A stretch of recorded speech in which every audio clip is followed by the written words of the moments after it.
आणि त्या राजकीय टॉप 9 बातम्या। आगामी निवडणुकांच्या पार्श्वभूमीवर विचारपूर्वक बोलायचं असेल तर योजनांवर बोला, मात्र वादग्रस्त वक्तव्य टाळा।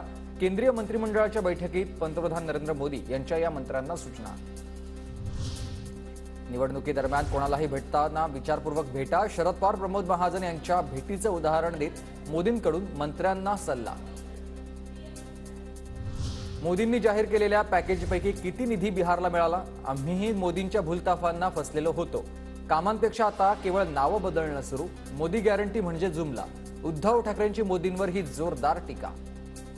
नितीशजींना विचारा त्यातले किती पैसे आले आणि किती बिहारच्या जनतेसाठी वापरले याचा हिशोब मांडा। जर 1.25 लाख कोटी आले असतील तर मग आम्ही सुद्धा तुमच्या बरोबर यायला तयार आहोत। आमचं उघडच आहे। योजनांचं किंवा गावांचं नाव नाही बदलत। आता यांनी जुमल्याचं नाव सुद्धा गॅरंटी म्हणून केलेलं आहे। आता जुमल्याच्या ऐवजी त्याला नाव दिलं त्यांनी गॅरंटी।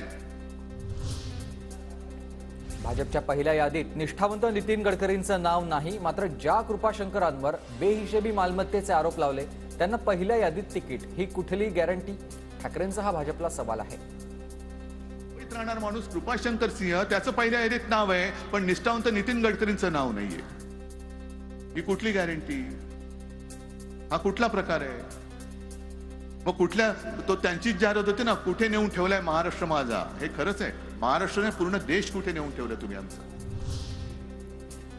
अब की बार 400 पार नव्हे तर अब की बार भाजपा तडीपार। कसे 400 पार होतात ते पाहतोच। उद्धव ठाकरेंचा भाजपवर हा घणाघात।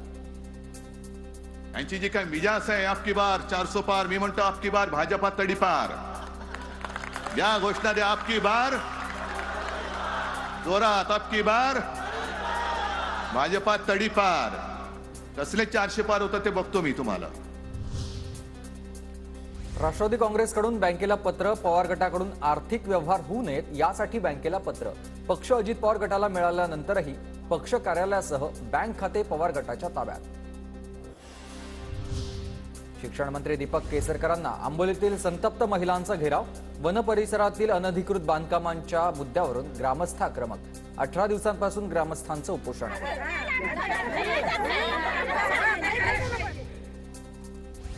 राजन साळवींच्या कुटुंबियांना आज एसीबी कार्यालयात हजेरी लावण्याचे आदेश। आज साळवींचे कुटुंब जबाब नोंदवणार। अवैध मालमत्ता प्रकरणी राजन साळवींसह कुटुंबियांविरोधात गुन्हा दाखल।